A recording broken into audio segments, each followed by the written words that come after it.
அவர் அந்த லுங்கியோட அவரை அந்த இதுலேருந்து இறக்கி ஆமாம் அப்படியே கொண்டு போவாங்க.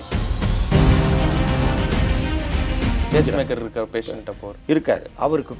நீங்கள் அந்த காலை ஒரு மனுஷனை வந்து பேலன்ஸ் எடுத்திங்கன்னா அவங்க எப்படின்னா பேலன்ஸ் அந்த இதில் அவர் 2 பேரும் மடார்னு போட்டார். அவர் வந்து அந்த நேரத்தில் பேனாவை எடுத்து அநீதி வீழும் அறம் வெல்லும் அப்படின்னு எழுதுறார். அந்த நேரம் அதாவது இரவு எல்லாருமே அவர் என்ன ஆச்சுன்னு பதட்டத்தில் இருக்கும். அவர் வந்து அதை எழுதி பார்த்துட்டு தானே போகிறேன். அது எப்படி பார்க்காம இருப்பேன்? அது கலைஞர் எழுதுனது எப்படி பார்க்காம இருக்குமே? உடனே அந்த நேரத்தில் நானே என்னடா மனுஷன் இந்த நேரத்தில் இப்படி ஒரு அலறல் சத்தமாக கேட்குது. என்னாச்சு என்னாச்சு? இந்த பக்கம் அலறனா எதிர்த்த வீட்டு பக்கமும் அலறல் கேட்குது. கொலை பண்ணுறாங்கன்ற சத்தம். ஏதோ ஒரு அலறல், ஏதோ ஒரு என்னாச்சு அப்படின்னு வீடு கொண்டு அழுகிறது இருக்கு எல்லாரும். அப்போதான் வருது மேம்பால ஊழல் வழக்கு அப்படின்னு. அது என்ன மேம்பால ஊழல் வழக்குன்னா அப்போ ஆட்டோமேட்டிக்காக மேயராக இருந்தவர் ஸ்டாலின். அவரும் தானே அதில் வருவார். ஒரு வன்மம் பழி வாங்கணும் காழ்ப்புணர்வுன்னு ஜெயலலிதாவுக்கு இருந்தனால இவங்க எல்லாம் இந்த ஃப்ராடு கூட்டம்லாம் இதை செய்யுது.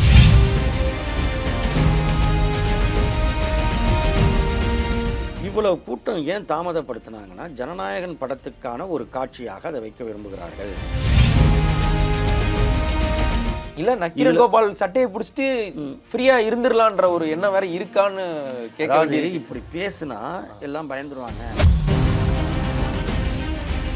நீங்க ஆனா ஒரு கம்ஃபர்ட் ஜோன் எப்படியோ கொடுத்துறீங்க. விஜய் பாவம் அவருக்கு எதுவும் பாவம் இல்லைங்க, அவருக்கு தெரியாம இருக்காரு. இல்ல பாவம்னே சொல்லல. எங்க சின்னராசா பாக்கியராஜாங்க அவரு பாவம்னே சொல்லல. அந்த ஆள பாவம்லாம் சொல்லல. பண்ணியிருக்கிற பாவம் நிறைய இருக்குது. அவர் ஒரு குற்றச்சாட்டு வந்தார். நாங்க ஓடி போயிட்டோம்னு சொன்னீங்களே, கரூருக்கு வரல, பொதுச் செயலாளர் ஓடிட்டாரு, அவர் ஓடிட்டாருன்னு சொன்னீங்களே, உண்மையில் ஓடியது வந்து ஸ்டாலின் தான். இல்ல அவர் சொல்லி வந்தது வந்து ஸ்டாலின் தான். கலைஞருடைய கைது நடக்கும் பொழுது பெங்களூரு அவர் ஓடினாரு, கரூருக்கு ஓடினாரு, அதான் சொல்றாரு. இல்ல இவர் அவர் சொல்ல வைக்கக்கூடிய ஒரு குற்றச்சாட்டு வந்து கலைஞருடைய நள்ளிரவு கைதின் பொழுது நீங்கள் இல்லை அப்படின்னு சொல்றாரு. நீங்கள் எனக்கு தெரிஞ்சு உள்ளே இருந்தும் வெளியே இருந்தும் நக்கீரன்ல இருந்த சமயத்திலிருந்து நீங்கள் ஆகட்டும், கோபால் சார் ஆகட்டும், நக்கீரன் பிரகாஷ் ஆகட்டும், காமராஜன் ஆகட்டும், எல்லாருமே இந்த ஈவெண்ட்டினுடைய ஃபர்ஸ்ட் பர்சன் சாட்சியங்கள். என்ன நடந்தது சார் அன்னைக்கு? அந்த நாள் வந்து ஒரு கொஞ்சம் முக்கியமாக நம்ம பார்க்க வேண்டிய நாள். ஜெயலலிதா ஆட்சி 2001 அமைந்ததுமே அவங்க வந்து எல்லா தரப்பையும் மீதான ஒரு தாக்குதலை நடத்திக்கிட்டு இருக்காங்க. அரசு ஊழியர்கள் மேலே ஒரு எஸ்மா அது அதோட தொடர்ச்சியாக வருது. இந்த பக்கம் பத்திரிகையாளர்கள் எல்லா தரப்புலையும் வந்து அவங்க ஒரு நடவடிக்கை பண்ணிட்டு இருக்காங்க. நக்கீரன் குறிப்பாக நக்கீரனில் இருக்கு. அப்போ நான் இதில் என்ன சொல்கிறேன்னா, அந்த ஜூன் 30 2001 ஜூன் 30 நள்ளிரவில் கலைஞர் கைது செய்யப்படுகிறார். அன்னைக்கு என்ன நடக்குது அப்படின்னா, இவர் அதுக்கு அன்னைக்கு காலையில் இவர் நள்ளிரவில் கைது செய்யப்படுறாருன்னா அன்னைக்கு காலையில் வந்து ஒரு பத்திரிகையாளர்கள் ஒரு போராட்டம் நடத்துகிறாங்க. எதனால் அந்த போராட்டம் அப்படின்னா, புழுத்த அரிசிகளை திமுக அரசு சேமித்து வச்சுட்டு போயிடுச்சு அப்படின்னு ஜெயலலிதா ஒரு குற்றச்சாட்டை சட்டமன்றத்தில் சொல்கிறாங்க. ப்ரெஸ் முன்னாடி சொல்கிறாங்க. சட்டமன்றத்தில் இல்லை, தலைமைச் செயலகத்தில் ஒரு மோசமான அரிசி அப்படின்னு சொல்லி ஒரு டப்பாவில் அரிசி இருக்குது, அதுக்குள்ளே புழுக்கள் இருக்குது, அது மாதிரி தான் அரிசியை இது பண்ணி ஊழல் பண்ணியிருக்காங்க அப்படின்னு சொல்கிறாங்க. இப்போ அப்படி இல்லைன்னு திமுக அதை சொல்லணும். ஏன்னா இப்போ திமுக ஆட்சியில் இல்லை, இவங்க எதிர்கட்சி ஆகிட்டாங்க. அப்போ என்ன பண்ணுறாரு, பொன்முடி அவர் தான் இப்போ முன்னாள் அமைச்சராக இருந்தவர். அவர் விழுப்புரம் எம்எல்ஏவாக இருக்கார், விழுப்புரம் மாவட்டத்தில் அவர் எம்எல்ஏவாக இருக்கார். அதனால் என்ன பண்ணுறாரு, பத்திரிகையாளர்களை அழைச்சிக்கிட்டு கூட்டிகிட்டு போய் ஒரு சேமிப்பு கிடங்கு இருக்குல்ல, அதில் போய் மூட்டையில் அந்த குத்தூசி போடுறார். கொக்கியை போட்டு இழுத்ததும் அரிசி எடுக்கிறார். பாருங்கள் இதுக்கு மேலே இருக்குது அப்படின்னு காட்டுறாரு. நல்ல அரிசியாக இருக்குது.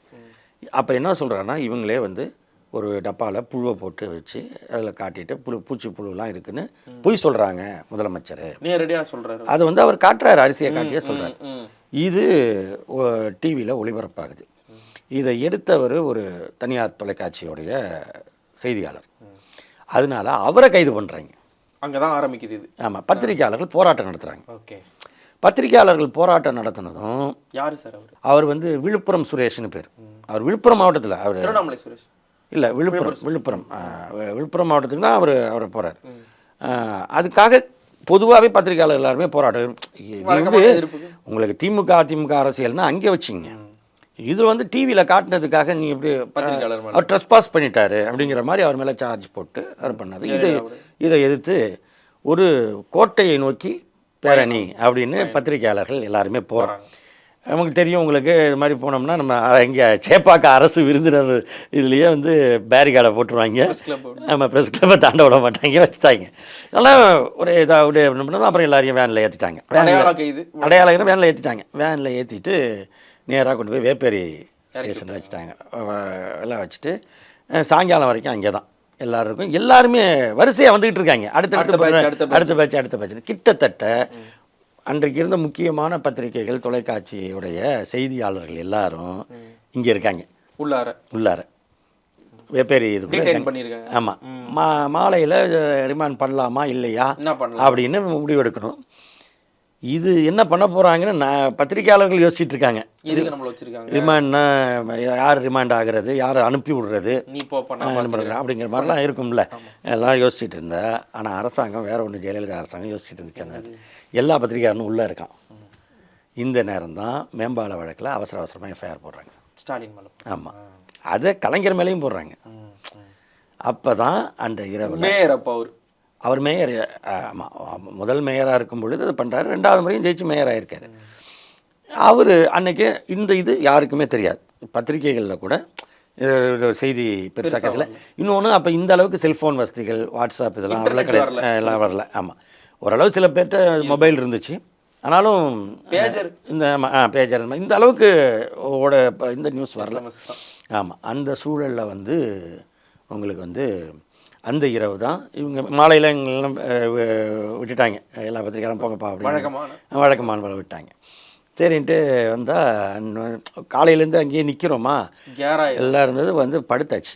படுத்தா பிரேக்கிங் நியூஸ் இல்லாத காலம். ஆமாம், இரவு ஃபோன் அடிக்குது. லேண்ட்லைன் தான் எனக்கு. அப்புறம் எத்தனை மணிக்கு அது வந்து ஒரு எனக்கு நான் இது வரும் பொழுது 1:30 மணி எனக்கு விவரம் தெரியும் பொழுது. அப்போ கலைஞர் வந்து சிபிசிஐடி ஆஃபீஸ்க்கு கொண்டு போயிட்டாங்க. எங்கள் அலிவர் ரோடு வீட்டில் அவரை வந்து அடித்து இழுத்துட்டு போகிறத, அதை தான் சன் டிவியில் அதுக்கப்புறம் காட்சிகளாக இருக்கும். இப்போ அந்த காட்சிகளை நீங்கள் பார்க்கலாம். உடுப்பு மாற்ற கூட இல்லை. ஆமாம், எல்லாம் முத்துக்கரப்பன் அதை வீட்டை உடச்சிட்டு போவாங்க.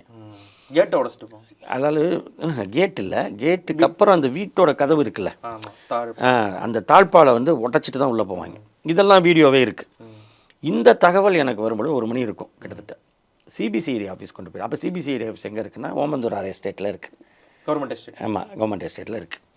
சரின்ட்டு நான் சேப்பாக்கம் தான் எனக்கு வீடு. உடனே அப்போ என்கிட்ட ஒரு டிவிஎஸ் 50 இருக்கும். அதை எடுத்துகிட்டு எனக்கு தெரிஞ்சுது இந்த பக்கம் போனால் இது பண்ணுவாங்கன்ட்டு ப்ரெஸ் கிளப் வழியாக அந்த வழியாக உள்ள பின்னாடி வழியாக போயிட்டேன். போய் ஒரு இடத்துல கரெக்டாக அதை போட்டுட்டு போனேன். ஒரு நக்கீரன் இணையாசிரியர் காமராஜ் அவர் இருக்கார், அங்கே இருக்கார். ஜூனியர் விடன்லேருந்து ஒரு செய்தியாளர் அவரும் இருக்கார் இங்கே. இப்போ கலைஞரை இங்கே கொண்டு வந்துட்டாங்க. என்ன கேஸு ஏதுன்னு அப்போ தான் நாங்களாம் பேசுவோம். அப்புறமா தான் தெரியுது அது மேம்பால இதில் போட்டிருக்காங்க. லிங்கியோட கூட்டம். ஆமாம், அதில் இருக்காங்க. அவரை அடித்து எப்படி என்ன நடந்துச்சுங்கிறது தெரியல, அப்போ முழுசாக தெரியல. ஆனால் அவரை அடிச்சிட்டாங்க, துன்புறுத்தி தான் கொண்டு வந்திருக்காங்க அப்படிங்கிறது எல்லாருக்குமே தெரியுது. மாறனும் இந்த காலா இருந்தார், பேஸ் மேக்கர் வச்சுருந்தாரு. இல்லை, இப்போ என்னன்னா, இப்போ நாங்கள் இங்கே இருக்கோம். இந்த நேரம் தான் கலைஞரை எங்கே கொண்டு போகிறாங்க, என்ன பண்ண போகிறாங்க அப்படிங்கிறத அதை இது பண்ணிகிட்டு இருக்கும் பொழுது தான் அவர் டிஆர் பால் வர்றது வந்து அந்த சிபிசிஐடி ஓப்பன் த கேட் அப்படின்னு சொல்லிட்டு அதை வந்து அதை இது பண்ணுவார். இது இப்போ என்ன ஆகுதுன்னா, கலைஞர் எங்கே இருக்காரு என்னன்னு அது பின்னாடி வீடியோ வந்துச்சு. அவர் அந்த லுங்கியோட அவரை அந்த இதுலேருந்து இறக்கி, ஆமாம், அப்படியே கொண்டு போவாங்க. அவர் வயசை வந்து 2001னா நெருங்கிட்டார், 80 நெருங்குறார், 78 இது மாதிரி. அப்போ வந்து அவர் தர அப்படி கொண்டு இழுத்துட்டு போவாங்க அந்த இடத்துல. இதெல்லாம் நாங்கள் நேரடியாக அதை பார்க்க முடியல. ஆனால் சிபிசிஐடி ஆஃபீஸ்லேருந்து அவரை காரில் ஏற்றிட்டாங்க. அங்கே தான் ஃபாலோ பண்ணுறோம். எங்கடா போதுங்க, நான் டிவிஎஸ் 50, இன்னொருத்தர் பைக்கு, யார்கிட்ட என்ன இருக்கோ அது மாதிரி ஃபாலோ பண்ணுறோம். எஸ்டேட்லேருந்து ஏற்றி எங்கே போகுதுன்னு தான் அதை நாங்கள் விரட்டினா முதல் நாள் எங்களையெல்லாம் எங்கே வச்சாங்களோ அதே வேப்பரி ஸ்டேஷனுக்கு கொண்டு போகிறாங்க கலைஞரை. ஓஹோ ஓஹோ. இது நடக்கும்போது மணி என்ன? இதெல்லாம் வந்து 3 மணிக்கு மேலே இருக்கும். 3 to 5 நான் சொல்கிறதெல்லாம் இந்த இதில் நடக்குது. அங்கே கொண்டு போகும்பொழுது தான் அவர் வந்து கேட்குறாரு, யார் மாறன் கேட்குறாரு, என்ன கேஸு, என்ன எதுக்கு கொண்டு போகிறீங்க, எதுக்கு அவரை அலக்கழிக்கிறீங்க என்ன அப்படின்னு கேட்கும் பொழுது அவரை வந்து காலை பிடிச்சி தூக்கிறாங்க. குண்டுகட்டா அப்படியே இருக்காரு. அவருக்கு நீங்கள் இந்த காலை ஒரு மனுஷனை வந்து எடுத்தீங்கன்னா எப்படி ஆகும், அந்த இதில் அவர் 2 பேரும் மடார்னு போட்டார். ஆமாம், இல்லை அவர் அது தூக்குற தடுக்கணும்ல, அனிச்சியா அது வந்து நீங்கள் என்னை இறக்கி விட்றா அப்படிங்கிறது தான் அதோட அர்த்தம். Union minister. ஆமாம், அவர் நெஞ்சிலேயே போட்டு அடித்தாங்க. ஃபேஸ் மேக்கர் அங்கே இருக்குது. அவருக்கு அதெல்லாம் நெஞ்சில் அடிச்சிட்டாங்க. ஆமாம், அடிக்கிறாங்க, பட்டார் பட்டார் பட்டார்னு அங்கே போலீஸ்காரங்க. இவர் பரிதி ஆமாம் அவர் இருக்கார்ல, அவர் முரசொலி மாறனுக்காக அவருக்கு பாதுகாப்பாக அவர் வராரு. அவரை அடித்து அவரை தூக்கி ஓரமாக போட்டாங்க. அவர் உடையெல்லாம் கலைந்த நிலையில் அவரை தூக்கி போட்டாங்க. ஆமாம், திரும்ப கலைஞர் இது போகுது ஒரு பக்கம், எங்கடா கார் ஒரு பக்கம் போகுது, திரும்ப இதில் இது பண்ணிவிட்டு அந்த கலைபுரத்தோடு இங்கே ஓடுறோம். இங்கே ஓடினா தான் அந்த கீழ்ப்பாக்கம் கார்டனில் அந்த டவர் பிளாக் அப்படிங்கிற இடத்துல இருக்கக்கூடிய மேஜிஸ்ட்ரேட் அசோக்குமார், அதாவது பிரின்சிபல் செஷன்ஸ் ஜட்ஜு, ஆமாம், அவரோட வீட்டுக்கு கலைஞரை அழைச்சிட்டு ப்ரொடியூஸ் பண்ணுறாங்க. அப்போ தான் வந்து எங்களுக்கெல்லாம் தெரிய வர்றது மேம்பால ஊழல் வழக்கு அப்படின்னு வெளிப்படம், என்ன கேஸு எதுக்கு போட்டிருக்காங்க அப்படின்னு. அப்போ இது போட்டதும் அவர்கிட்ட இது பண்ணதும் அவர் என்ன சொல்கிறாரு, உடனே இவரை ஃபஸ்ட்டு ஹாஸ்பிட்டல் கொண்டு போங்க, ஏன்னா ஏஜ் பார்க்குறாரு, கண்டிஷன் பார்க்குறாரு, இழுத்துட்டு இவர் சொல்கிறார், என்ன இப்படி கொண்டு வந்திருக்காங்க, இப்படி இங்கேருந்து இங்கே அழைச்சிட்டு போனாங்க, எப்படி வந்துட்டாங்களா இது நடக்கும். ஆமாம், அவங்க செல்வி அக்கா எல்லாருமே பலரும் வந்து அந்த ஏரியாவில் இருக்காங்க, ஒவ்வொருத்தங்களாக இருக்காங்க. பேராசிரியர் வராரு, ஆமாம் பேராசிரியர், அதுக்குள்ளே அவர் அடுத்து வராரு, இப்படி ஒவ்வொருத்தங்களும் வராங்க. இதுக்கு இடையில் அங்கே வேப்பேரியில் அவர் மாறன் எப்படி இருக்காரு அப்படிங்கிற மாதிரி ஒரு கண்டிஷன் என்ன அப்படிங்கிற இந்த பதட்டம் ஒன்று இருக்குது. இப்போ இவர் வந்து மேஜிஸ்ட்ரேட் என்ன பண்ணுறாரு, இவரை வந்து ஹாஸ்பிட்டலுக்கு கொண்டு போய் முதல்ல ஜிஹெச் கொண்டு போய் அங்கே இது பண்ணுங்க அப்படின்னு தான் சொல்கிறாங்க. இவங்க என்ன பண்ணுறாங்க, அவரை கீழே அழைச்சிட்டு வராங்க. அது மாடியிலேருந்து கலைஞரை கீழே அழைச்சிட்டு வராங்க. ரிமாண்ட் ப்ராசஸ்ஸு அது ஃபஸ்ட்டு வந்து ஹாஸ்பிட்டல் தான் கொண்டு போகணும். ஒரு வேளை அவருடைய உடல்நிலைக்காக டாக்டர் வந்து ஹாஸ்பிட்டலில் வச்சு போலீஸ் இதோட இருக்கணும். ஏன்னா சும்மா இருக்கும் பொழுதே நெஞ்சை பிடிச்சி விழுந்து அதிமுகவில் ஹாஸ்பிட்டலில் இருந்தவங்கலாம் நிறைய பேர் இருக்காங்க. சின்னம்மா, பெரியம்மா, அவங்க குடும்பம், இந்த குடும்பம் எல்லாமே உட்காந்து எந்த கேஸ் வந்தாலும், ஃபெரா கேஸ் வந்துச்சுன்னா, அமலாக்கத்துறை ஒரு கேஸ் போட்டுச்சுன்னா உடனே நெஞ்சு வலி வரும், உடனே ஹாஸ்பிட்டலில் இருப்பாங்க, வெளியில் போலீஸ் வந்து பாதுகாப்புக்கு நின்றுட்டுருக்கும். ஆனால் இவருக்கு வந்து உண்மையிலேயே இழுத்துட்டு போயிருக்காங்க, இது பண்ணியிருக்காங்க. இது வராரு கீழே வரும்பொழுது நக்கனோட இணை ஆசிரியர் அந்த காமராஜர் ஒரு பேப்பரை அவர்கிட்ட கொடுக்குறாரு. ஒரு ஆமாம், ஏதாவது எழுதி கொடுங்க அப்படின்னு கேட்குறாரு. ஏதாவது எழுதுங்கயான்னு. என்ன மாதிரி நேரம், இந்த நேரத்தில் என்ன சொல்ல காமராஜன் கொடுக்குறாரு. அவர் தான் அந்த ஒரு ஒரு கத்தையாக ஒரு துண்டு சீட்டால் துண்டாக வெட்டப்பட்ட சீட்டு கத்தையாக இருக்குது, ஓகே, பஞ்சாக இருக்குது, அதை கொடுக்குறாரு. அவர் வந்து அந்த நேரத்தில் பேனாவை எடுத்து அநீதி வீழும் அறம் வெல்லும் அப்படின்னு எழுதுறாரு. அந்த நேரம், அதாவது இரவு எல்லாருமே அவர் என்ன ஆச்சுன்னு பதட்டத்தில் இருக்கும். அவர் வந்து அதை எழுதி உடனே அவர் காமராஜ் சார் என் கையில் கொடுக்குறாரு. இந்த பக்கம் பிரகாஷ் இருக்கார், கோபாலன் வீடு அப்போ அங்கே பக்கத்தில் தான் ஆசிரியர், அவரோட உடனே இங்கே வந்துட்டார். இந்த பேப்பரை என்கிட்ட கொடுத்ததும் என் கையில் கொடுக்குறாரு காமராஜ் சார். கலைஞர்கிட்டேருந்து வந்த அடுத்தது அதை நான் என் கைக்கு வருது. அவர் சொல்கிறாரு, லெனின் இதை எடுத்துகிட்டு நீங்கள் உடனே ஆஃபீஸ் போயிடுங்க, நம்ம உடனே ஒரு இஷ்யூ ரெடி பண்ணணும். ஏன்னா நைட்டு ஃபுல்லாக என்ன நடந்ததுன்னு இருக்குது. இந்த இஷ்யூ அப்போல்லாம் பிரிண்ட்டுனா உங்களுக்கு அதுக்கு ஒரு ஷெட்யூல் இதெல்லாம் இருக்கும்ல. நம்ம ஓடணும். இப்போ மாதிரி பிரேக்கிங் நியூஸ்லாம், ஆமாம் ஜான் பிரேக்கிங் நியூஸ்லாம் இதை எடுத்துகிட்டு நீங்கள் உடனே ஆஃபீஸ் போயிடுங்க. நான் அந்த டிவி சுட்டி எடுத்துகிட்டு நேராக வீட்டுக்கு வரேன். வீடு ஆஃபீஸ் பக்கம் கொடுத்த அந்த பஞ்சால பேப்பரில் மேலே இருக்கிற அநீதி முதல்ல அதை பார்த்துட்டு தானே போகிறேன். அது எப்படி பார்க்காம இருப்பேன், அது கலைஞர் எழுதுனது எப்படி பார்க்காம இருக்க முடியும். உடனே அந்த நேரத்தில் நான் என்னடா மனுஷன் இந்த நேரத்தில் இப்படி ஒரு அந்த எங்களுக்கு ஆறுதல் சொல்கிற மாதிரி இருக்குல்ல. இப்போ அவருக்கு என்ன ஆச்சுன்னு எல்லாரும் பார்த்துக்கிட்டு இருந்தா ஒன்றும் இல்லை, எனக்கு கூலாக வெயிட் பண்ணேன். நான் பார்த்தேன் கருணையற்ற ஆட்சி கடிந்தொழி அது வந்து கொடுத்துட்டாரா, சரி எடுத்துகிட்டு வந்துட்டேன். வந்து சரி குளிச்சுட்டு போவோம் ஆஃபீஸுக்கு அப்படின்ட்டு வீட்டுக்கு வந்தால் அப்போ ஒரு வாடகை ஒரு வீட்டில் வாடகை வீட்டில் அந்த படி ஏறும் பொழுதெல்லாம் அலறல் சத்தமாக கேட்குது.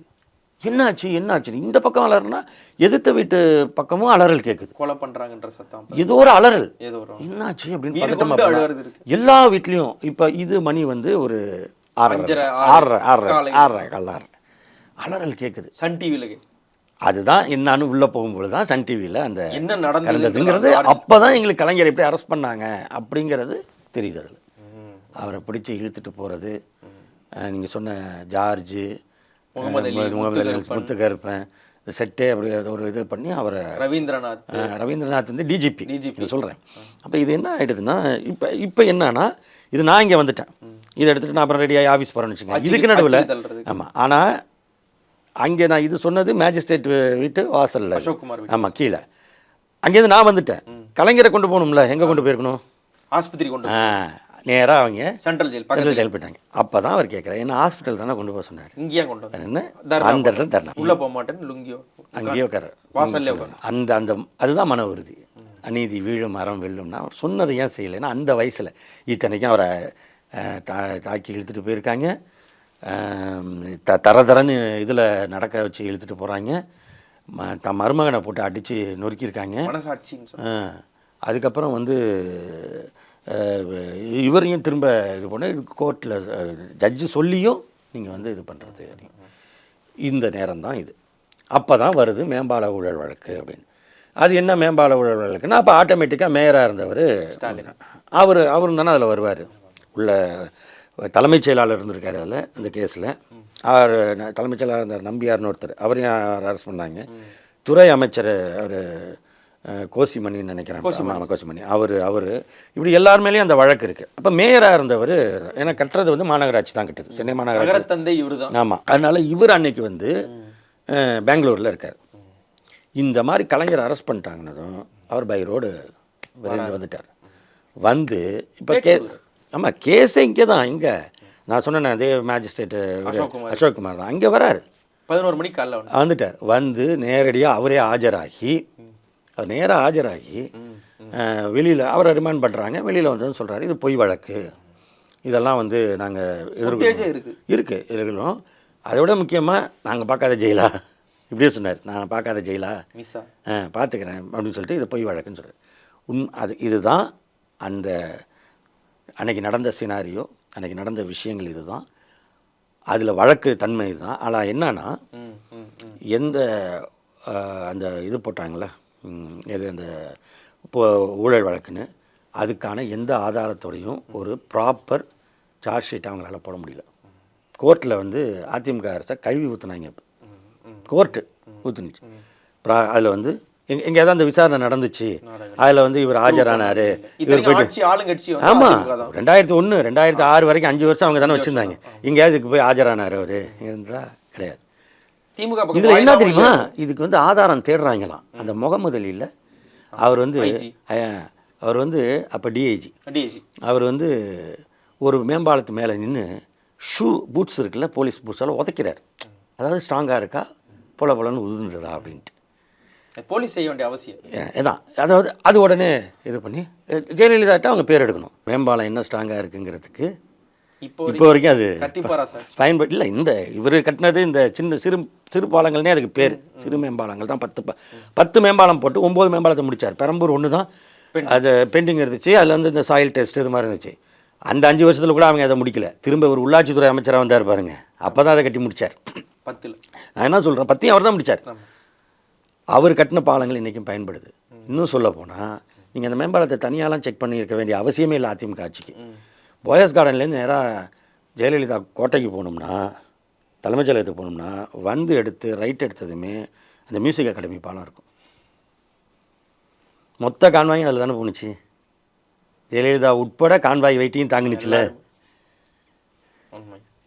அப்போ நீங்கள் வந்து இதெல்லாம் ஒரு இந்த மாதிரி ஒரு அல்பத்தனமான வேலை. அந்த முகமது அலி, முத்துக்கருப்பன் இல்லை, முத்திரைத்தாள் மோசடி, இந்தியாவை குலுக்கிய முத்திரைத்தாள் மோசடி வழக்கில் இவர் மேலே போட்ட மேம்பால வழக்கில் சார்ஜ் ஷீட்டு கூட போட முடியல. இந்திய அளவில் நடந்த மோசடியில் சம்மந்தப்பட்டு ஜெயிலில் போய் காலம் முடிஞ்சது அவருக்கு. முத்துக்கருப்பன் அவருக்கு வந்து அவருக்கும் பின்னாடி வந்து மன்னிப்பு கேட்டு நடந்ததுக்கு ஆமாம் மன்னிப்பு வந்து கோபாலபுரம் வீட்டு வாசலில் உட்காந்துருக்கார். ஆலிவர் ரோட்டு இதை வந்து உடச்சிட்டு போனவர் கோபாலபுரம் வீட்டில் மன்னிப்பு கேட்பதற்காக வந்து காத்திருக்கிறார். ஜார்ஜு குட்கா புகழ் யோக்கியதை பாருங்க. அதாவது ஒரு ஒரு வன்மம் பழி வாங்கணும் காழ்ப்புணர்வுன்னு ஜெயலலிதாவுக்கு இருந்தனால இவங்க எல்லாம் இந்த ஃப்ராடு கூட்டம்லாம் இதை செய்யுது. For one women's ego. இன்னொன்று அந்த ரவீந்திரநாத் சொன்னீங்களே டிஜிபி ரவீந்திரநாத், அப்போ அவரை கேட்குறாங்க, இது என்னங்க ஒரு பெரிய தலைவரை நீங்கள் இது மாதிரி லீடர் அப்படிங்கும் பொழுது இதெல்லாம் எங்கேருந்து வருதுன்னு இப்போ சொல்கிறேன். இல்லை அவர் மேலே எனக்கு மரியாதை உண்டு, அவர் எனக்கு அங்கிள் மாதிரி. இந்த அங்கிள் பிஸ்னஸ் அங்கே அதான் இது இது இது வந்து இந்த மாதிரி தான் இந்த சீப்பஸ்ட் ஆட்கள்லாம் இப்படி தான் இருப்பாங்க.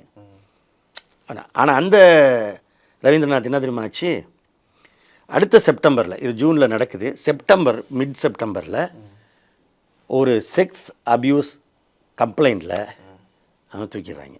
இதே ஜெயலலிதா, இதே அரசு தான் அடுத்த கைப்பாயவே வச்சிருந்த அதே அரசு முதல் நாள் அவர் மரியாதை இருக்குன்னு சொன்னதுனாலயா என்ன இதில் வந்து அவரை தூக்கிட்டு அதே நாள் சாயங்காலம் தான் மத்தியானம் தான் இது முதல் நாள் நடக்குது. மறுநாள் மத்தியானம் தான் அந்த சுப்ரீம் கோர்ட்டு தீர்ப்பு சொல்லுது, டான்சி ஊழலில் தண்டிக்கப்பட்ட ஜெயலலிதா முதலமைச்சராக பொறுப்பேற்றதே செல்லாதுன்னு சொல்லிடுது. ஜெயலலிதா பதவியும் போச்சு அரசு பதவி. அந்த வழக்கில் போய் ஓபிஎஸ் வந்து பொறுப்பேற்கிறாரு. ஜூன்லேருந்து செப்டம்பருக்குள்ளே நடந்தது. ஒட்டு மொத்தமாக அம்பலப்பட்டார்கள் அந்த நிலையில். இவங்க எல்லாமே ஒவ்வொரு வகையில் ஃப்ராடு.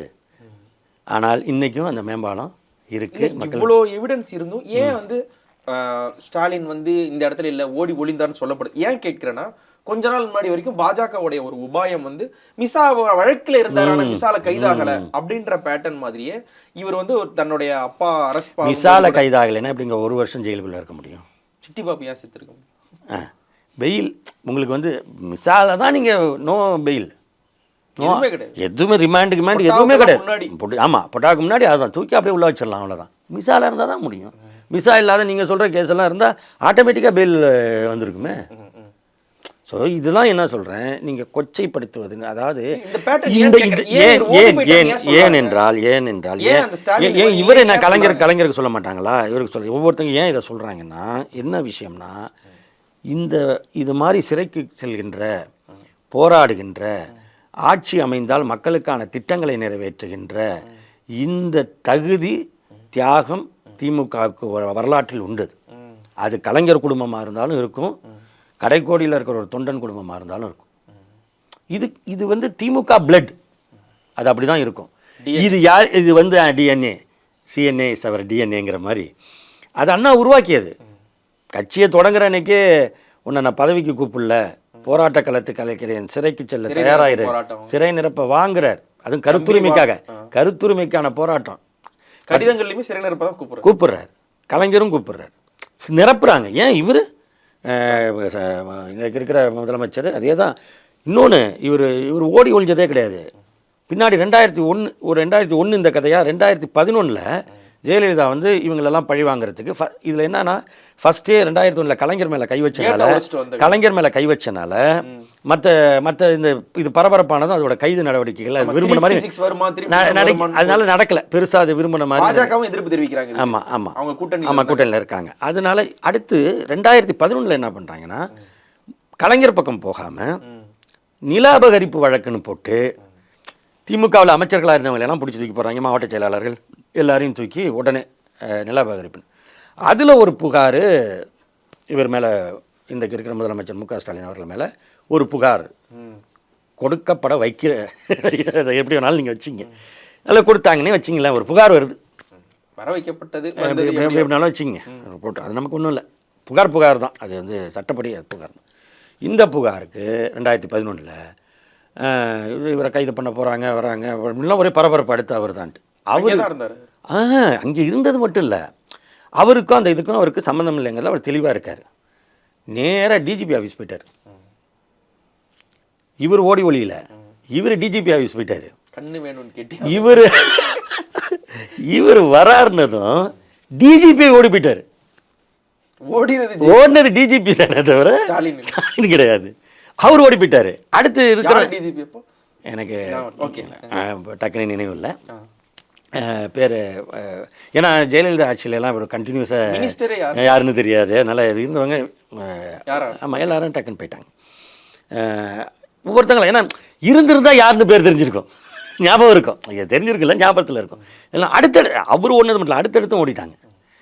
இவர் அப்புறமா அங்கே இருந்துட்டு வெளில வராரு, மீடியாட்ட இது மாதிரி என் மீது போடப்பட்டிருக்கிறது பொய்யான புகார், என் மேல் புகார் கொடுத்தவர் மேலே நடவடிக்கை எடுக்கணும்னு இது கொடுக்கறதுக்கும் என் சைடு என்ன விளக்கம் இருக்குன்னு கொடுக்கறதுக்கு தான் நான் இங்கே வந்தேன். இவங்க போயிட்டாங்க, இருந்தாலும் சொல்லிட்டு வந்துட்டேன் அப்படின்னு சொல்லிட்டு அவர் கிளம்பி போனார். அதனால் அவர் ஓடல. திரும்ப அந்த வழக்கு நீதிமன்றத்தில் இதுக்கப்பட்டு உயர்நீதிமன்றத்தில் இவர் மீதான மு.க. ஸ்டாலின் மீதான வழக்கு தள்ளுபடி செய்யப்பட்டது.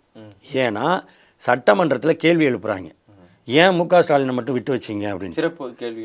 ஜெயலலிதாவே பதில் சொல்கிறார், முதல்வர் ஜெயலலிதாவே சொல்கிறார், அந்த வழக்கில் அந்த இடத்த வாங்கினவர் ஒருத்தர், விற்றவர் ஒருத்தர், அது தொடர்பாக இவங்க மிரட்டுனாங்க அப்படின்னு ஒரு அப்படி நீ இவருக்கு கொடு, பார்த்தவர்களை பார்த்தவங்கிற மாதிரி மிரட்டினாங்க, இது பண்ணாங்க, அதனால சொன்னாங்க.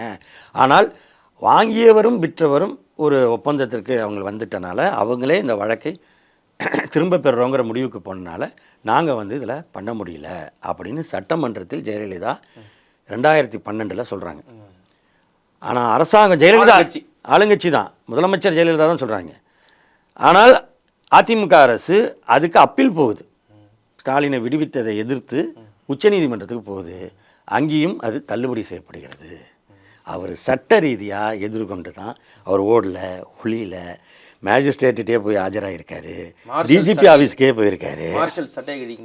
ஆமாம், எல்லாத்துக்கும் அவர் ஓடலை, ஒளியில. அவர் சட்ட ரீதியாக அது அவர் எதிர்கொண்டிருக்கார். எல்லாத்துலேயும் சட்ட ரீதியாக அவர் எதிர்கொண்டு வந்தாருங்கிறதான் வரலாறு. இவர் சொல்கிற இந்த ஆதவ் சொல்கிற இந்த வரலாறு, இந்த ஆதவுக்கு நீங்கள் சொல்கிற பதிலாகவும் எடுத்துக்கலாம், மக்களுக்கும் எடுத்துக்கலாம். இது மக்களுக்கான விளக்கம் தான். என்னென்னா, ஒரு அரசியல் கட்சி மேலே உங்களுக்கு ஒரு காழ்ப்புணர்ச்சி வந்துருச்சுன்னா ஒரு டெம்ப்ளேட்டாக உருட்டிக்கிட்டே இருப்பாங்க. நீங்கள் பார்த்தீங்கன்னா கலைஞர் சர்க்காரியா கமிஷனில் அதில் விஞ்ஞானபூர்வமான ஊழல்னு சொல்லி, எங்கடா அந்த அறிக்கையில் எங்கே அது இருக்குது அப்படின்னு கேட்டால் வராது. பால் கமிஷன் பற்றி தெரியாது. பால் கமிஷன் இது என்ன அப்படின்னு தெரியாது. இப்போ கலைஞர் எந்த அளவுக்கு அதை ஒரு இதாக எடுத்து கொண்டு வந்தார் அப்படிங்கிறது ஒரு விஷயங்கிறது இவங்களுக்கு ஒரு டெம்ப்ளேட்டாக சில விஷயங்கள் வச்சுக்குவாங்க. இது இப்படி தான், இது அப்படி தான், அப்படி தான். அப்போ இவங்களுக்கு என்னன்னா, இவர் ஓடிட்டார், அவர் அரெஸ்ட் ஆனார், இவர் அரெஸ்ட் ஆகலைன்னா இது ஒரு அதிமுக இது வரைக்குமே ஸ்டாலின் மிசால கைதானாரா, அந்த மாதிரி அதிமுக இது பரம வைரியா இருந்த ஜெயலலிதா கேட்டது கிடையாது, ஓபிஎஸ் கேட்டது கிடையாது, இபிஎஸ் அந்த பாயிண்ட் வரைக்கும் கூட வந்தது கிடையாது. ஒரு பாஜகவோட டோன் எடுக்க வேண்டிய நோக்கம் என்ன? ஏன் கேட்கிறேன்னா, இது ஸ்டாலினோட மட்டும் இல்ல, ஸ்டாலினோட மட்டும் நிக்கல, மூத்த பத்திரிகையாளராக இருக்கக்கூடிய அண்ணன் நக்கீரன் கோபால் அவர்கள் மீதும் நீ நான் பார்த்துருவோம், உனக்கு என்ன தெரியுமா அப்படின்னு ஒரு மாதிரியான கொச்சையான ஒரு வசவு நோக்கி நகர்வதன் பின்னணி என்னவா இருக்க முடியும்? ஏன் அவர் மேல நக்கீரன் கோபால் அவர்கள் மேல வரைக்கும் வர வேண்டிய நெசசிட்டி இல்லை? அவர் திரும்ப திரும்ப ஒரு விஷயம் கேட்டார். ஒரு நக்கீரன் ஆசிரியரை பொறுத்த வரைக்கும் அவர் இந்த கரூர், நீங்கள் கூட கரூர் நிகழ்வு, நான் கரூர் கொடூரம் அப்படின்னு தான் சொல்லுவேன். அது நம்மளால் தாங்க முடியாது. மனித நேயமுள்ள யாருமே இதயமுள்ள யாரும் அதுக்காக வருந்துவாங்க. வருந்தாத ஜென்மங்கள் அதை கூட்டத்தை நடத்தின கட்சிக்கார நிர்வாகிகள் மட்டும்தான், அவங்க மட்டும்தான். மற்ற யாரும் இப்படிலாம் ஒன்று நடந்தால், இப்போ கும்பகோணம் மகாமகத்தில் இறந்தாருன்னா பக்தர்களும் தான் வருத்தப்பட்டாங்க, நாத்திகர்களும் தான் வருத்தப்பட்டாங்க. உயிரில் போயிருக்கு. ஐயோ, குழந்தைங்க, அதுங்க பிஞ்சுகள் குழந்தைகள் அந்த பள்ளிக்கூடத்தில் ஷூட்டிங்ல இருந்த அஜித் கூட ஓடி போய் பார்த்தார். அல்லாமல் இவ என்ன அப்படின்னா, அவர் நக்கீரன் ஆசிரியர் என்ன கேள்வி கேட்குறாருன்னா, இவ்வளவு கூட்டம் ஏன் தாமதப்படுத்தினாங்கன்னா, ஜனநாயகன் படத்துக்கான ஒரு காட்சியாக அதை வைக்க விரும்புகிறார்கள். அதில் உங்களுக்கு ஃபுட்டேஜ் எடுத்து நல்லா இருக்கும். ஏன்னா ஒரு அவங்க எல்லாம் அந்த வைப்பில் கத்துறது போகிறது, இவர் கையாட்டுறது பிரத்யேகமாக சொல்லும்போது தான் அதையும் சொன்னார். அப்போ அது அவங்க எடுத்தாங்கங்கிறது அவரோட குற்றச்சாட்டு. இதுக்கு இத்தனை கேமரா பயன்படுத்தினாங்க, இந்த மாதிரி இதில் பண்ணியிருக்காங்க அப்படிங்கிறதெல்லாம் அவர் சொல்கிறாரு. அதை தாண்டி இன்னும் 2-3 செய்திகள். இதுக்கு அவங்கள்ட்ட பதில் என்னான்னு கேட்டால், நீ வெளியில் வா சட்டையை பிடிப்பேங்கிறது என்ன அர்த்தம்? அது இல்லைங்க, கோபால் மாதிரியான ஒரு மிக நீங்கள் அதில் அவர் மேலே வழக்கு போடலாம். நீங்கள் ஜெயலலிதா போடலையா? இது மாதிரி கல்யாணி அவங்க எல்லாம் போனப்போ அது அரசு அனுப்புனுச்சு. அதுக்கு அது திமுக இல்லை, நான் சொல்கிறது ஜெயலலிதா ஆட்சியில் எத்தனையோ ஊழல்களை அம்பலப்படுத்தியிருக்கு. நானேஜான்கான் ஆஃபீஸ் வந்து தாக்கப்பட்டுச்சு. உடைச்சிட்டாங்க. இல்லை, அதாவது கொஞ்சம் அதில் இதாக இருந்தால் ஒரு 10 உயிர் பலியாயிருக்கும். இவரே செத்துருப்பாரு. ஆமாம், அந்த மாதிரி நீங்களே செத்துருப்பீங்க. அதெல்லாம் தாண்டி தானே நம்ம வந்து பத்திரிகை துறைக்கு வரும்பொழுது இந்த மாதிரி ஒரு விஷயம் செய்யும் பொழுது இருக்கிறோம். அது விடுங்க. நான் அதை சொல்ல வரல, நான் எங்கள் உயிர் அப்படிங்கிற தனிப்பட்ட முறையில் பார்க்கல. ஒரு அது அந்த இல்ல இவ்வளோ இதை சந்திச்ச அப்படி இருக்குன்னா கூட வழக்குன்னு போடுவாங்கல்ல எல்லாத்துலேயும். ஜெயலலிதா வந்து இதுக்குன்னே அவதூறு வழக்குகள், பத்திரிகைகள் மீதான அவதூறு வழக்குகள் போடுறதுக்கே ஒரு வழக்கறிஞர் நியமிச்சிருந்தாங்க அவங்க 2011. ஜோதி வந்து இருந்த மாதிரி இதுக்கு இது தனி இதுக்கு அரசு வக்கீலே ஒருத்தர் இதுக்காக இருந்தார். ஸோ வந்து நக்கீரன் மேலே, விகடன் நிறுவனங்கள் மேலே, தேமுதிகவோட இப்போ செய்தி அந்த கேப்டன் அதில் ஒரு செய்தி வாசிப்பாளர் மேலே போட்டாங்க. இதெல்லாம் வந்து நான் என்ன சொல்கிறேன், நீங்கள் வழக்காக அப்படி இருந்தால் நீங்கள் வந்து வழக்கு நேரம் ஒரு சூட் போட்டிருக்கணும்ல உங்கள் மேலே வந்து இது பண்ணி. 10 வருஷம் ஆட்சி. இல்லை இப்போ சொல்கிறேன், இப்போ இவர் வந்து சட்டையை பிடிப்பேன்னு பேசுகிற இந்த பொறுக்கித்தனமான பேச்சு இருக்குல்ல, ஒயிட் காலர் பொறுக்கிகள் அந்த மாதிரி இருக்காங்கல்ல. உங்களுக்கு என்ன தோணுதுங்க? இல்லை இது ஒரு பத்திரிகையாளர், அதையெல்லாம் இந்த அரசியலை கூர்மையாக அணுகிறவர்ன்றதெல்லாம் தாண்டி ரொம்ப அணுக்கமாக கோபால் அவர்களோடு நீங்கள் பயணிச்சிருக்கீங்க. அவருடைய அரசியல் பயணமாகட்டும், பத்திரிகை, இதை கேட்கும் பொழுது உங்களுக்கு என்ன தோணுது? இல்லைங்க, ஒரு பத்திரிகையாளராக தனக்கு வரக்கூடிய செய்திகளை அலசி பார்த்து இப்போ இது ஏன் இவ்வளோ லேட் ஆகுது இப்படி இருக்கும் பொழுது அவர் 2-3 கேள்வி கேட்குறாரு. அதான் நான் திரும்பவும் சொல்கிறேன், அந்த கேள்வியை இவங்களுக்கு என்னென்னா கேள்வியே கேட்கக்கூடாது, விமர்சிக்கவே கூடாதுன்னு நினைக்கிறாங்க. விமர்சிக்கலாம் யாரும். இப்போ வந்து திமுகவை நோக்கி நீ இல்லாததை நீ சொல்லலையா ஓடி போனேன் அப்படிங்கிறீங்க. ஆனால் அவர் கேட்குறது என்னென்னா, நீ கேமரா இருந்துச்சுன்னா இருந்துச்சு, இல்லை நீ அவதூறு ஒரு இது போடுங்க, கேஸ் போடுங்க போடுங்க, அவர் அவதூறு பரப்புறாரு அப்படின்னு சொல்லி வாங்குங்க. இதனால் வந்து அவர் ஒரு கலவரத்தை தூண்டுறாரு. இப்போது இதே தானே ஜெயலலிதா கேஸ் போட்டது, எல்லாமே அப்படி தான் போடுவாங்க, அப்படி தான் வழக்கு போடுவாங்க. அந்த மாதிரி கிரிமினல் கேஸு எல்லா கேஸும் போட்டாங்க அவங்க மேலே. அபட்மெண்ட் ஆஃப் சூசைட் கூட. ஆமாம், நீ வந்து அந்த மாதிரியான ஒரு விஷயத்தின அது இல்லாமல், ஏன்னா அதுக்கு நீங்கள் தயாராக இல்லை, உங்களுக்கு வந்து பதில் சொல்கிறதுக்கு உங்கள்கிட்ட இல்லை. இது வந்து நீங்கள் இதில் வந்து உங்களுக்கு மனசாட்சின்னு ஒன்று இருந்தால் உங்களுக்கே தெரியும். இல்லை நக்கீரன் கோபால் சட்டையை பிடிச்சிட்டு ஃப்ரீயாக இருந்துடலான்ற ஒரு எண்ணம் வேற இருக்கான்னு. அதாவது இப்படி பேசுனா எல்லாம் பயந்துருவாங்க. அதாவது ஒன்றும் இல்லை, இந்த பஞ்ச் டயலாக் ஸ்க்ரீனில் வந்தால் வெளியே எதிரில் இருக்க விசில் அடிக்க மாட்டான், அந்த மனநிலையிலே என்ன இருக்காங்க, அவ்வளோதான். அவர் பொடாவே பார்த்தவர். பொடாங்கிறது 1 வருஷத்துக்கு பெயில் கிடையாது பொடா சட்டப்படி. வைகோ, சுபவி, நெடுமாறன் ஐயா, இன்னும் அவர் வைகோவோட 9 பேர் உள்ளே போனாங்க. ஆமாம், அது மாதிரி நெடுமாறன் ஐயா, அவங்கள ஷாகுலமை, தமிழ் முழக்கம், ஆமாம், அவர் அவங்க எல்லாமே இப்போ சிறைக்கு போன நேரத்தில் மருத்துவர் தாயப்பன் எல்லாம் போனாங்க. எல்லாரும் 1 வருஷத்துக்கு கிடையாது. இந்தியாவில் இவங்க மட்டும் இல்லை, இந்தியாவில் வந்து இப்போ நக்கீரன் ஆசிரியர் தான் 252வது நாள் பெயிலில் வந்தார். ஏப்ரல் 11 முதல்ல வந்தது. ஆமாம், 2003 ஏப்ரல் 11 அரெஸ்ட் ஆகி 2003 டிசம்பர் 20ஆம் நாள் அவர் வெளியில் வர்றார். 254. ஏன்னா சட்ட போராட்டம் நடத்தினாங்க. இந்த சட்டம் வந்து சரியானது அல்ல, நீங்கள் வந்து இதன் 1 வருஷம் பெயில் இல்லைன்னு சொல்கிறது சரியாக இருக்காது அப்படின்னு சொல்லி ரிவ்யூ பெட்டிஷன் போட்டு ரிவ்யூ கமிட்டி போட்டாங்க. ரிவ்யூ கமிட்டியில் போட்டுட்டு அதன் பிறகு கோர்ட்டுக்கு போய் ஹைகோர்ட் கொடுத்த பெயிலை சுப்ரீம் கோர்ட் கேன்சல் பண்ண, திரும்ப சுப்ரீம் கோர்ட்டில் அப்பீல் பண்ணி 250 அந்த சட்ட போராட்டம் நடத்தினால தான் 252 நாள் அவர் வந்தார். அவர் வந்து அப்போ 2 கவர்மெண்ட்டு உள்ளே பிடிச்சி போட்டது ஜெயலலிதா, மேலே இருக்கிறது வாஜ்பாய். அப்போ 2 அரசாங்கத்துக்கும் சட்ட ரீதியாக இது வந்து நீ சும்மா அதாவது பொதுக்குழுவில் இருந்துக்கிட்டு சும்மா சட்டையை பிடிப்பேன்லாம் பேசக்கூடாது. வெளியில் வந்து நின்று ப்ரூவ் பண்ணி காட்டு. உனக்கு வந்து ஒரு இது போட்டது, ஐயா சாமி எனக்கு மனநலம் சரியில்லை, ஏதோ ஒரு நேரத்தில் நான் எழுதிட்டேன்ட்டு மன்னிப்பு கேட்குறது இல்லை இது. அப்போ 2 ஒரு பொட்டாங்கிற ஒரு சட்டத்தில் அதன் பிறகு தான் எல்லாருக்கும் ஜாமீன் வர ஆரம்பிக்குது. நீங்கள் நல்லா பாருங்கள், இவருக்கு முன்னாடி கைது செய்யப்பட்டவர் கூட அதுக்கு பிறகு தான் ஜாமீனில் வருவாங்க.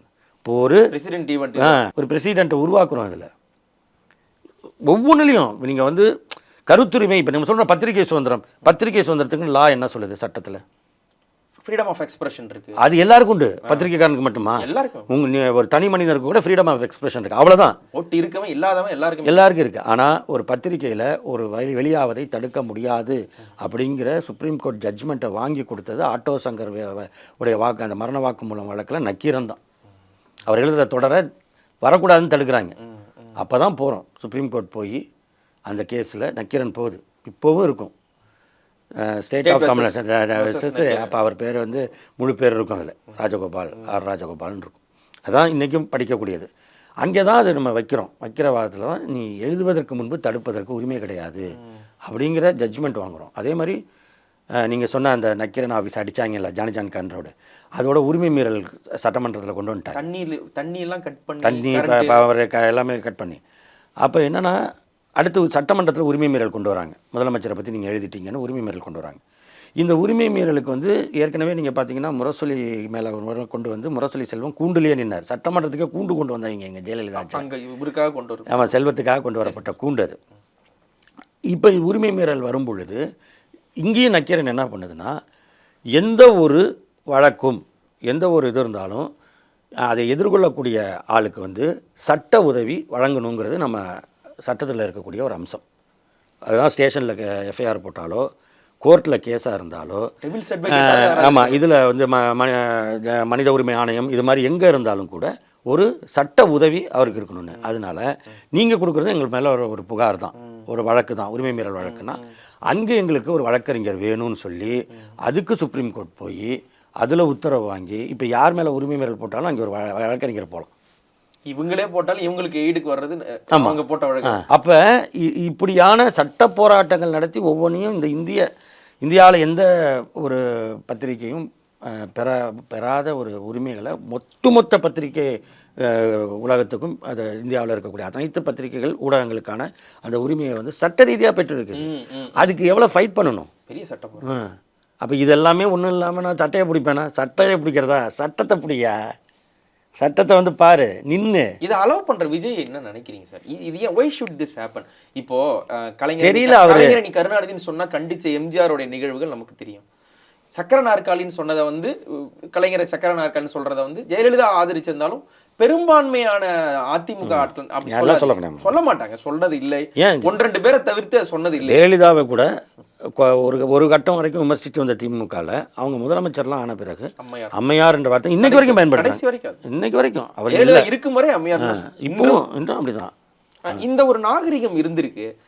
ஒரு கட்டத்துக்கு மேல காட்டமான விமர்சனங்கள் வச்சா வைகோவா இருந்தாலும் கூட நான் அதுக்கு மன்னிப்பு கேட்கிறேன் அப்படின்னு சொல்ற நிகழ்வு இருந்திருக்கு. ஆனா இந்த திட்டவிட்டு வேடிக்கை பார்க்குற அந்த ஜெயலலிதா அப்படி திட்டவிட்டு தெரியுமா தெரியல, ஆனா எனக்கு அதெல்லாம் புரியலைங்க. கம்ஃபர்ட் ஜோன் எப்படியோ கொடுத்துறீங்க. விஜய் பாவம் அவருக்கு இல்ல, பாவம் இல்லைங்க, அவருக்கு தெரியாம இருக்கு. இல்ல பாவம்னே சொல்லல, சின்னராசா பாக்கியராஜா பாவம்னே சொல்லல, அந்த ஆள பாவம்லாம் சொல்லல, பண்ணியிருக்கிற பாவம் நிறைய இருக்குது.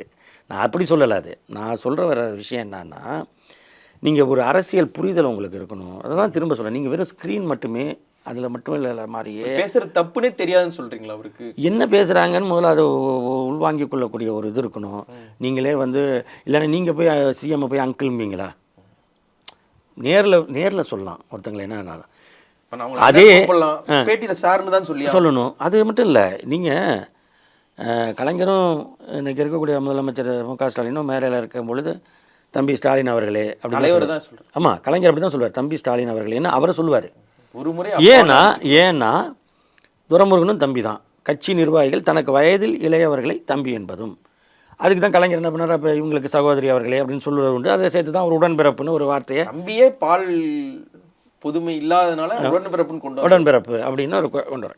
அப்போ ஒரு மேடைனா இப்படி இருக்கணும், ஒரு இது இருக்கணும்னு ஒரு அதுக்கெல்லாம் ஒரு பார்வை இருக்கும். நீங்கள் சொன்ன மாதிரி கூட இருக்கிறவனுக்கு அரசியல் தெரியணும்ல. நீங்கள் என்ன சொன்னீங்க, என்ன தேர்தல் ஸ்ட்ராட்டஜி அவருக்கு பெருசாக தெரியும் போகணும். பேசிக் அரசியலே ஒரு இதே தெரியாமல், ஒரு அரசியல் நாகரிகமே தெரியாமல் தேர்தல் ஸ்ட்ராட்டஜி வச்சுக்கிட்டு என்ன பண்ண போகிறீங்க? இந்த ஒருத்தர் பீகாரில் ஒருத்தர் சுற்றிட்டு இருக்காரு, தேர்தல் ஸ்ட்ராட்டஜி வச்சுக்கிட்டு என்ன பண்ண முடியுது? அவரால் எலெக்ஷனை ஃபேஸ் பண்ண முடியுதா? அது வேறு. அதான் சொல்கிறேன், இங்கே ஒரு எப்பொழுதுமே திமுகவுக்கு எதிராக அதை காலி பண்ணுறதுக்கு யாராவது ஏவி விடுவார்கள், அதுபோல் ஏவப்பட்டு இருக்கிறார்கள். அது வந்து இந்த தேர்தல் வரும் பொழுது இது ஏவியவர்களுடைய வேலையும் ஏவப்பட்டவர்கள் என்ன ஆகிறார்கள் என்பதும் தெரியும். நன்றி சார், ரொம்ப நெடிய உங்கள் அனுபவங்களை நயத்தோடும் கனிவோடும் எங்களுக்காக பகிர்ந்து கொண்டீர்கள். மிக்க நன்றி. நன்றி. Subscribe to One India and never miss an update.